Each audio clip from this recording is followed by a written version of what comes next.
Nigerians, good news. I say good news. Not every time when I come here I go to bring bad news. No, today na good news. So I want you guys to type congratulations to the local vigilante men and the community watch corps of Katsina State. Man, these guys did a wonderful job yesterday in Kankara. Type congratulations to them. You know the story. If then they hide them, the English Alhaji, they bring them out. I dey active. So yesterday, being the 17th of March 2026, in the evening around 11:45, terrorists aka bandits, they stormed Kofan Fada. This Kofan Fada is inside Kankara town. Kankara is still under Kankara local government area of Katsina State. So they stormed that community around 11:45. You guys know how these guys operate. When they come, they start shooting sporadically, and at the end, you know, say either people fall or they kidnap people. So same thing they did yesterday night. They came, they started shooting, and they kidnapped people. But unfortunately for them, the local vigilante men of Kankara local government area of that Kofa Fada, they were alerted, and they team up with the community watch corps, and they went after this bandit. It was fire for fire. But to God be the glory, after everything, the kidnapped victims were freed.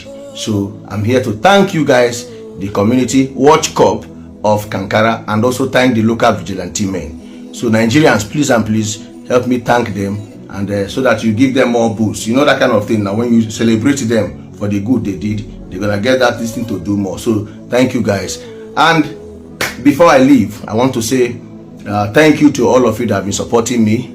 Although the thing is not easy, you can from my this thing, no say more. I did down. I'm down like good.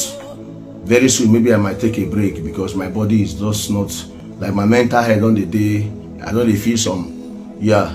So thank you, and also thank you for you guys that are supporting the Abba and Miriam release. I really want to say a very big thank you to you guys. Nigerians have been trooping into my DM. May God bless you. May your pocket never dry. May your pocket never dry. It will never dry. God will protect you. God will protect your family. As you show care for these people, the Lord will show care for you and your family. May God bless you all. May God bless you all. Since the government of Nigeria, the federal government of bandits, have abandoned us to do this thing on our own self, we're gonna do it. So, and again, I had some people come to my DM and say, do this, do this. My brother, the location is not hidden. It is known. You understand? It's not like one thing. It is a known location. It's a known location. It's not hidden. So don't get it twisted. The government know what they are doing. When I tell you that these guys, the federal government of bandits, they are bandits themselves. Don't get it twisted. The Nigerian government are the bandits. They are the terrorists. They are whatever name I call them. That is what they are. The statement presented carries a mix of relief, emotion, community pride, frustration, and political criticism, all woven into a narrative that reflects a deeply complex security situation in parts of Nigeria, particularly in regions such as Katsina State and communities like Kankara. At its core, it describes an incident in which local vigilante groups and community watch members reportedly intervened during an attack attributed to armed groups commonly referred to as bandits, leading to the rescue of kidnapped individuals. While the tone of the speaker is celebratory toward the local actors, it also expresses strong dissatisfaction with national authorities, raising important questions about governance, security structures, and the role of community-based defense systems. From an analytical perspective, the first layer to examine is the nature of the good news itself. In regions facing recurring insecurity, any successful intervention that leads to the safe return of abducted individuals is understandably perceived as a significant victory. The emotional response, encouraging people to express gratitude and congratulations, is rooted in a broader psychological need for hope in environments where fear and uncertainty are common. The speaker's emphasis on celebration highlights how rare positive outcomes may feel in such contexts, reinforcing the importance of symbolic victories in maintaining community morale. If you're following discussions like this, consider subscribing and sharing your thoughts, as public dialogue plays a role in shaping awareness and accountability. The mention of local vigilante groups and community watch organizations reflects a widespread phenomenon across various parts of northern Nigeria. These groups often emerge in response to perceived gaps in formal security provision. In theory, they function as auxiliary forces, providing intelligence, early warning, and sometimes direct intervention. Their effectiveness varies widely depending on training, coordination, and local support. In this case, the narrative suggests a coordinated effort between local actors that resulted in a confrontation with attackers and the eventual rescue of victims. This raises important considerations about decentralization of security and the role of grassroots initiatives in conflict-affected areas. However, while the story presents this outcome as a success, it is important to approach such accounts critically and objectively. Independent verification of events, casualty figures, and operational details is often limited in rural or conflict-prone regions. The description of events, such as the timing of the attack, the tactics used, and the response by vigilantes, follows a pattern commonly reported in similar incidents. Armed groups typically strike at night, using surprise and intimidation, while local defenders rely on familiarity with terrain and rapid mobilization. The phrase, "fire for fire," while emotionally expressive, should be interpreted carefully, as it simplifies what are often chaotic and complex engagements. Another key aspect is the role of community recognition. The speaker explicitly calls for public appreciation of the vigilante groups, suggesting that positive reinforcement encourages continued effort. This reflects a broader social dynamic in which recognition and moral support act as incentives for local actors. In environments where formal compensation or institutional backing may be limited, community appreciation can become a crucial motivator. At the same time, this raises questions about sustainability. Can such systems continue to function effectively without formal integration into state structures, training, and oversight? The narrative then shifts toward a more personal tone, with the speaker expressing fatigue and mental strain. This is a significant element that should not be overlooked. Individuals who document or engage with ongoing crises often experience emotional and psychological pressure.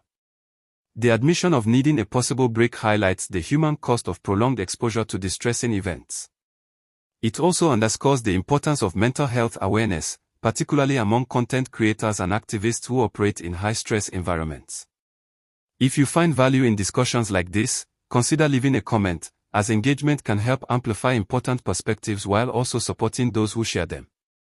The mention of ongoing support for individuals referred to as Abba and Miriam introduces another dimension, community-driven advocacy and assistance. While details are limited, it suggests a parallel effort by citizens to support victims or affected individuals, possibly through fundraising or awareness campaigns. This reflects a broader trend in which digital platforms are used to mobilize support networks. The speaker's gratitude toward contributors indicates the significance of collective action in addressing humanitarian needs, especially when institutional responses are perceived as insufficient. One of the most striking elements of the statement is the strong criticism directed at the federal government. The language used is highly charged, reflecting deep frustration and distrust. From an analytical standpoint, such sentiments are not uncommon in regions experiencing persistent insecurity. Perceptions of government inaction, inefficiency, or lack of presence can lead to narratives that question legitimacy and accountability. However, it is important to approach these claims with balance and caution. While criticism of governance is a legitimate and essential part of public discourse, attributing complex security challenges solely to intentional neglect or labeling institutions in extreme terms may oversimplify the issue. Security challenges in Nigeria are influenced by a wide range of factors, including geography, economic conditions, historical grievances, and the evolving tactics of armed groups. The federal government, alongside state authorities and security agencies, operates within constraints that can include resource limitations, logistical challenges, and the need to coordinate across multiple regions. This does not negate the need for accountability or improvement, but it does highlight the complexity of the situation. Constructive criticism, supported by evidence and aimed at solutions, is generally more effective in fostering meaningful change. The speaker's assertion that communities are being left to do this on our own reflects a perception of self-reliance born out of necessity.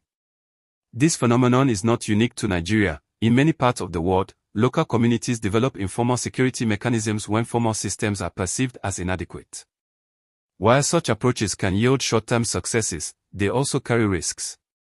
Without proper regulation, training, and oversight, vigilante groups may face challenges related to discipline, accountability, and human rights compliance. Ensuring that community-based initiatives align with legal frameworks is essential for long-term stability. The reference to the location being known and not hidden suggests a belief that authorities are aware of the sources of insecurity. This touches on a broader debate about intelligence, surveillance, and operational effectiveness. In many conflict situations, information may indeed be available, but translating intelligence into effective action requires coordination, resources, and strategic planning. The gap between knowledge and action can be influenced by various factors, including terrain, communication infrastructure, and the adaptability of armed groups. From a communication standpoint, the structure of the statement is also noteworthy.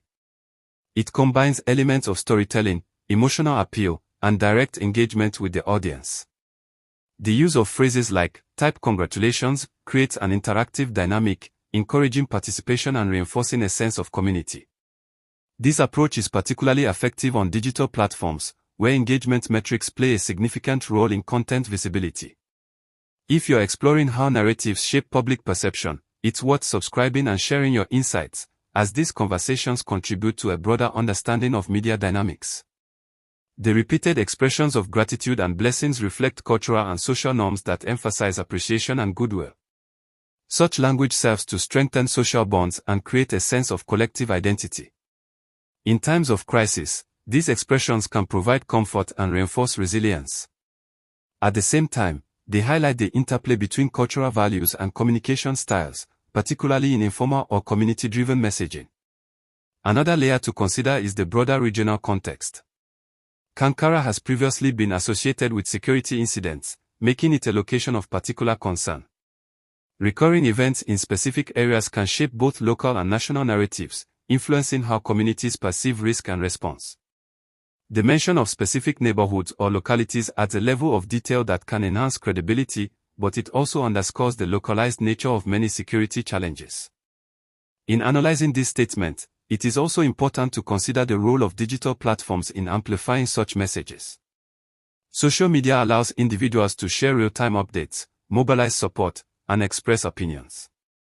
However, it also presents challenges related to verification, misinformation, and emotional amplification. Content that is highly emotive or sensational may spread, sometimes without sufficient context. Encouraging critical thinking and cross-referencing information is essential for audiences navigating such environments. The speaker's dual focus on celebration and criticism reflects the complexity of public sentiment. On one hand, there is pride in community resilience and successful action. On the other, there is frustration with perceived systemic shortcomings. This duality is a common feature in discussions about security and governance, where positive developments coexist with ongoing challenges. Understanding this balance is key to developing nuanced perspectives. It is also worth examining the implications of relying heavily on local defense mechanisms. While they can provide immediate responses, long-term security typically requires a combination of professional security forces, effective governance, and socio-economic development. Addressing root causes such as poverty, unemployment, and lack of education can play a significant role in reducing the appeal of armed groups. Community initiatives can complement these efforts, but they are unlikely to replace the need for comprehensive national strategies. The mention of potential personal withdrawal by the speaker due to health reasons introduces another important theme: sustainability of advocacy and information sharing. Individuals who consistently report on or engage with crisis situations may experience burnout. Recognizing these limits and prioritizing well-being is essential for maintaining long-term effectiveness. It also highlights the importance of collective responsibility, where multiple voices contribute to ongoing discussions rather than relying on a single individual. From a linguistic perspective, the informal and conversational tone of the statement makes it accessible to a broad audience. It reflects everyday speech patterns, which can enhance relatability and engagement. However, this style may also lead to ambiguities or exaggerations, particularly when describing complex events. Balancing accessibility with accuracy is an ongoing challenge in public communication. As we continue to analyze this narrative, it is important to maintain an objective stance. Celebrating positive outcomes is valid and necessary, but it should be accompanied by critical evaluation and a commitment to factual accuracy. Similarly, expressing dissatisfaction with authorities is an important aspect of civic engagement, but it benefits from being grounded in evidence and constructive dialogue. If you've made it this far, consider subscribing and sharing this analysis with others who are interested in understanding the dynamics of security, community action, and public discourse. Your engagement helps broaden the conversation and encourages more informed perspectives. In conclusion, the statement provides a vivid snapshot of a moment that combines relief, gratitude, frustration, and resilience. It highlights the role of local actors in responding to security challenges, the importance of community support, and the complexities of governance in conflict-affected regions. By examining these elements critically and objectively, we can gain a deeper understanding of the broader context and the factors that shape such narratives.